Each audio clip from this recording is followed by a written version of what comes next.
Merci, donc j'espère que les étoiles, on vous en met également. Et qu'on les construit effectivement ensemble. En tout cas, c'est l'esprit dans lequel on travaille, vous l'avez compris, hein, et que vous avez travaillé, parce que même avant que je n'arrive, parce que ça fait qu'un an que je suis arrivé, vous avez commencé un peu avant, printemps, début d'année, effectivement, 2018. Et pour Cyril, je pense que c'est un vieux combat, puisqu'il l'a évoqué effectivement donc, ce matin. Non, moi, ce que je voudrais retenir un peu de la journée, c'est que, bon, tout d'abord, bravo les entrepreneurs, vous êtes tous des entrepreneurs. Et vous n'êtes pas spécifiquement des entrepreneurs sociaux, vous êtes des entrepreneurs tout court. Plusieurs d'entre vous l'ont dit d'ailleurs. Je pense que c'est important, y compris dans la relation avec vos clients. Je pense que les entreprises adaptées et les clients considèrent qu'effectivement, offreurs de services, de performance, effectivement, pour les entreprises, et c'est un élément, bien évidemment, extrêmement important aujourd'hui.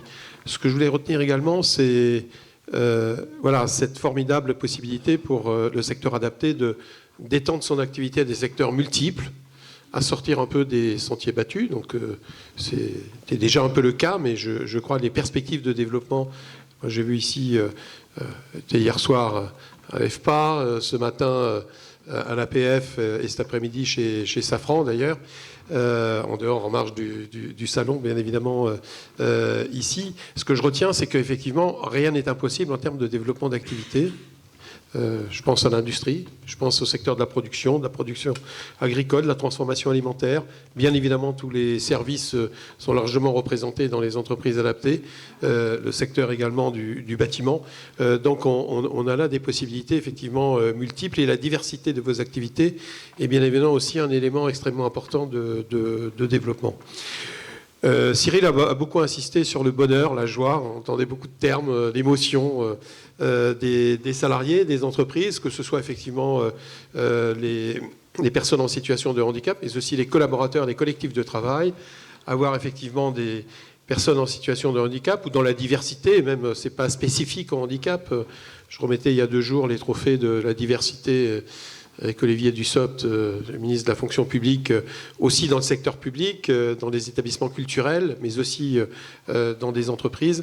La diversité est un élément bien évidemment moteur au sein des entreprises. C'est aussi un élément de performance. Cela a été d'ailleurs démontré. Ensuite, ce que je retiens, c'est effectivement vos engagements au sein des entreprises adaptées, vos engagements dans les entreprises. Moi, toutes les personnes que j'ai rencontrées ici, avec la ministre également, lorsqu'elle a fait le tour du salon, bon, vraiment, la motivation est forte, la dynamique est forte. Donc, il y a de vrais engagements, à la fois collectifs, mais aussi personnels, en tant qu'effectivement responsable d'entreprise. La co-construction, Cyril l'a évoqué, et je nous le dis collectivement, je pense qu'on a tout à gagner. Donc c'est pas simple, parce qu'on a tous nos habitudes. Les services de l'État ont leur manière de travailler. La GFIP, vos propres raisons, les collectivités locales. Mais je crois qu'effectivement, si on co-construit, eh bien, on va plus fort, plus loin et plus vite. J'en suis vraiment persuadé. On peut penser à un moment donné, si on prend les décisions dans son petit coin, on sort effectivement un texte réglementaire, voire une loi, effectivement ça va beaucoup plus vite que si on se concerte, si on construit. Mais au final, on perdra du temps parce que la mise en œuvre sera d'autant plus délicate ou difficile. Donc je crois beaucoup effectivement à cette co-construction, à la manière dont nous avons travaillé avec vous, avec aussi l'ensemble du secteur de l'IAE. Luc de Gardel, je crois qu'il est encore présent. C'est bien évidemment un élément important, et j'allais dire au moment aussi où on essaye de transformer aussi l'action de l'État, hein, et c'est vrai au plus près du terrain, donc c'est pas évident. Enfin, moi, je pense que dans le mouvement des Gilets jaunes d'ailleurs, un des sujets, c'est que les personnes ont des fois l'impression qu'on est loin, que les décisions viennent du sommet et qu'il n'y a pas assez de marge de manœuvre au plan territorial, au plan local, que ce soit dans les services administratifs, que ce soit effectivement dans la prise en compte de tel ou tel dossier. Je crois que c'est vraiment le sens de l'action du gouvernement que de responsabiliser les décisions individuelles et, j'allais dire, le plus possible de décisions collectives au plus près effectivement donc du terrain.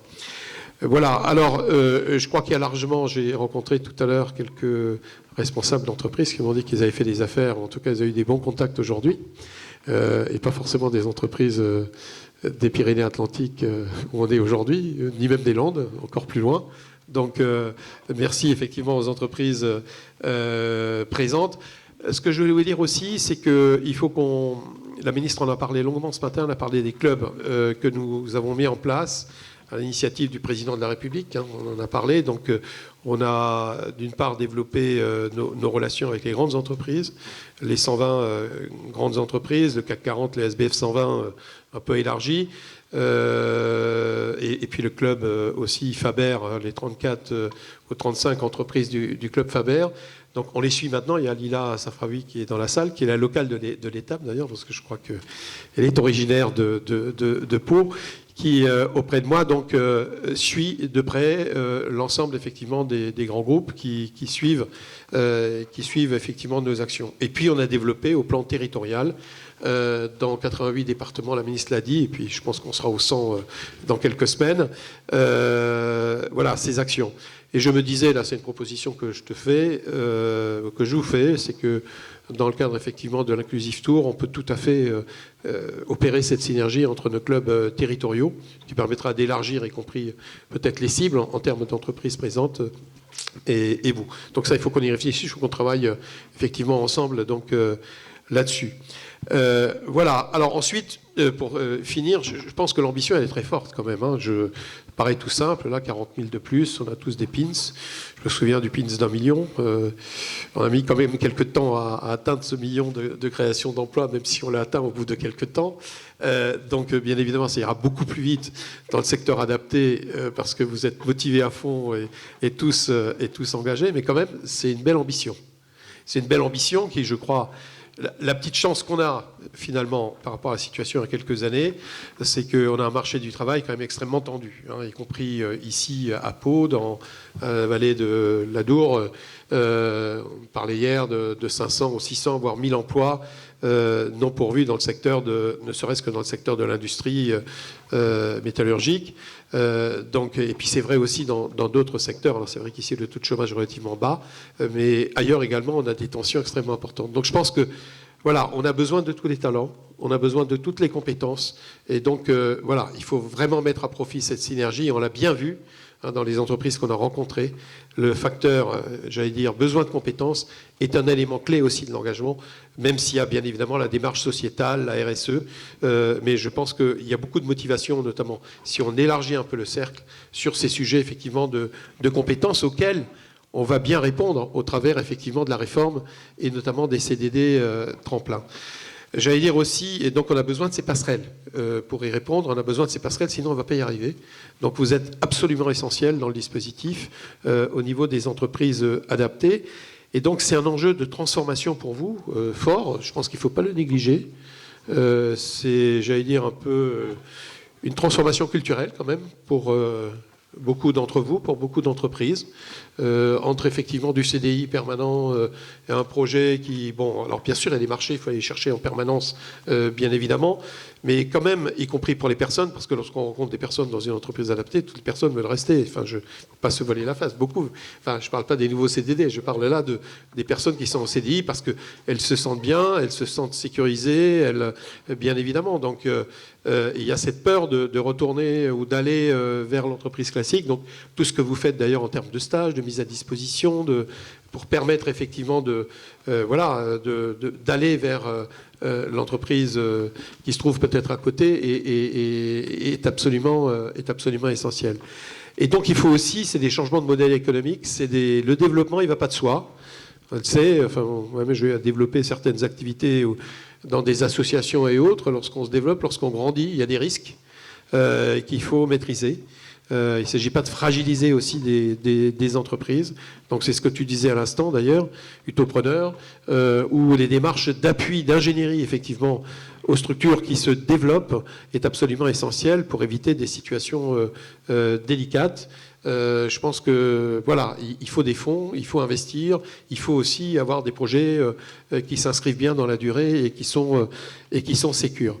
Alors tout cela pour finir, et je finirai là-dessus.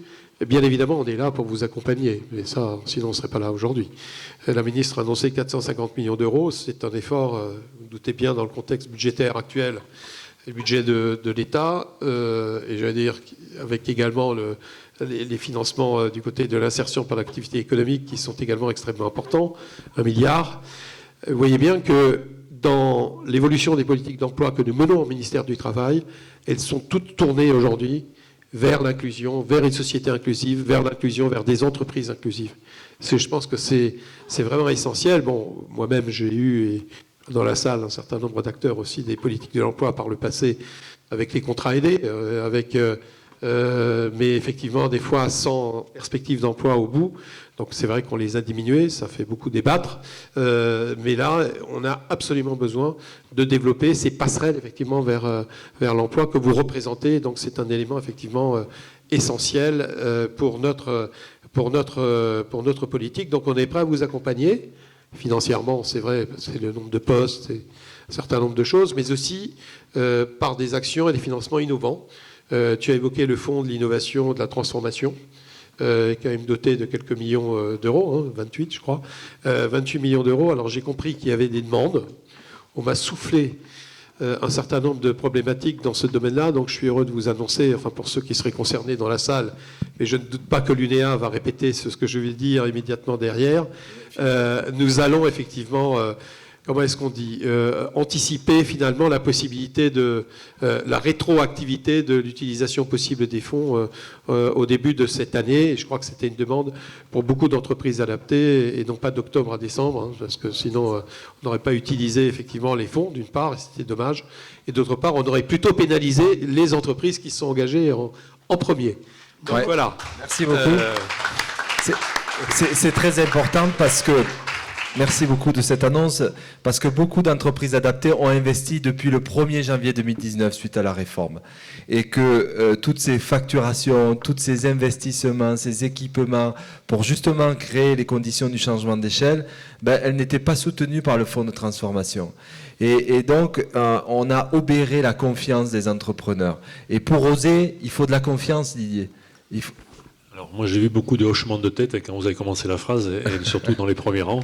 Donc je crois que c'est une très belle annonce qui est bienvenue. Alors tu as parlé de résilience.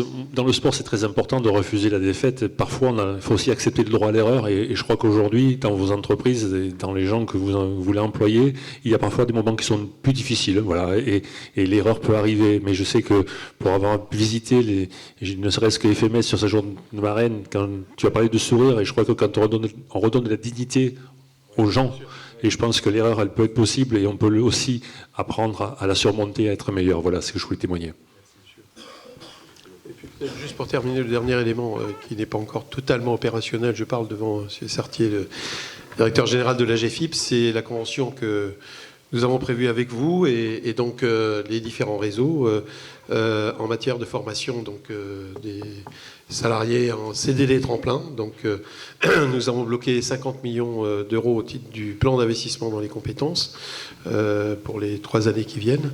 Donc c'est un effort substantiel et nouveau de la part effectivement des pouvoirs publics et de l'État pour financer donc la formation, parce qu'à partir du moment où on veut, notamment au travers des CDD tremplins, insérer dans les entreprises, il faut aussi développer des fois la qualification et la formation.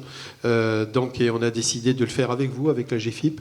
On a eu quelques discussions à ce sujet, mais je pense que c'est une très bonne chose. Comme ça, vous pourrez en même temps assurer un peu d'ingénierie autour de l'élaboration de ces formations. Donc voilà, ça va être signé, je pense, lors de la prochaine étape de l'Inclusive Tour, et donc ce sera opérationnel. Je ne sais pas si ce sera rétroactif, on regardera. Ce sera rétroactif. Voilà, donc et voilà, donc deux bonnes nouvelles pour aujourd'hui. Merci à vous. Merci beaucoup. Merci beaucoup.